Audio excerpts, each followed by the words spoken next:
उस घर में जाने के बाद प्रिया ने किसी से भी कांटेक्ट नहीं किया। आज पूरा एक हफ्ता हो चुका था, पर कोई उसके बारे में कुछ भी नहीं जानता था। आकाश गुस्से में चिल्लाते हुए अपने कलीग से कहता है, वेयर द हेल इज प्रिया। आकाश को अब प्रिया की फिक्र हो रही थी। आज तक ऐसा कभी नहीं हुआ था कि प्रिया ने इतने लंबे समय तक उससे बात न की हो। ऑफिस में आकाश प्रिया का सीनियर था, पर वो दोनों शादीशुदा भी थे। दोनों ने लव मैरिज की थी, और तो और प्रिया प्रेग्नेंट भी थी।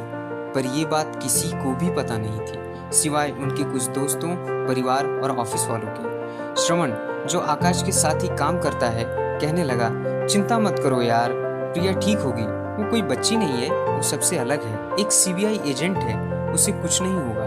ओके। ये कहते हुए श्रवण ने आकाश को कॉफी का मग पकड़ाया और खुद कुछ पेपर देखने लगा।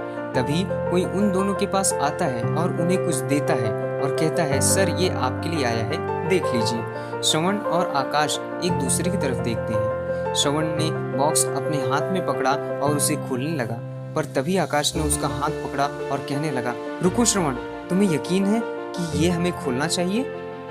अरे डोंट वरी आकाश, सब ठीक है, लेट मी ओपन इट, श्रवण ने कहा। ओके।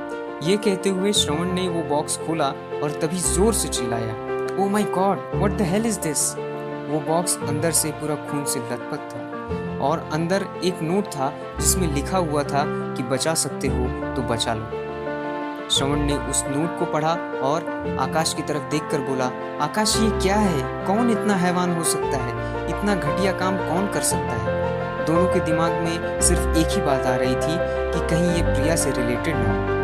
वहीं शहर की दूसरी तरफ एक गुंडे मवाली जैसा दिखने वाले आदमी ने प्रिया के सामने खाने की प्लेट रखी और बोला, देख लड़की, बॉस ने कहा है कि तुम्हें भूखा नहीं रखना है, क्योंकि तुम हमारे बहुत काम आने वाली हो, तो चुपचाप ये खाना खा लो। प्रिया उस आदमी पर थूकते हुए कहती है, मुझे नहीं खाना तुम्हारा ये खाना, ले जाओ इसे यहाँ से।